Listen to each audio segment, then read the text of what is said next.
Amid the raging COVID-19 pandemic, authorities want a more effective approach to balancing lives and livelihood. And this will require degrees of restrictions based on local conditions. The main factors to determine an alert level: the number of COVID-19 cases and occupied hospital beds. 5 is the strictest. This means infection is at an alarming situation, and COVID-19 bed and intensive care unit utilization rates are at critical level. The default for level 5 is a hard lockdown, equivalent to imposing protocols under an enhanced community quarantine or ECQ. Under alert level 4, leisure and recreational activities in indoor and closed venues are banned. Gatherings are limited. Outdoor dining, personal care services, and religious gatherings are allowed at 30% capacity.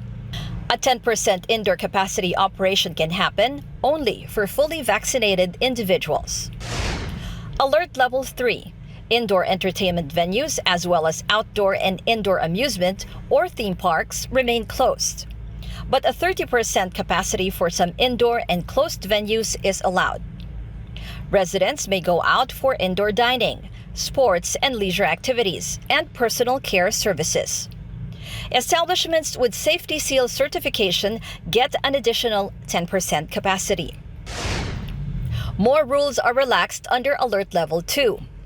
All establishments will be allowed to operate, but the movement of people will depend on restrictions imposed by the local government.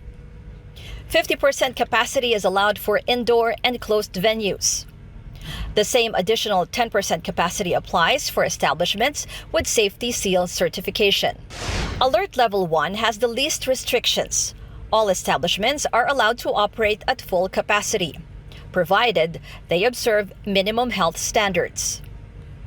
Local governments can also impose granular lockdowns for 14 days in households, streets, or villages identified as critical zones, or those with a high number of COVID-19 cases.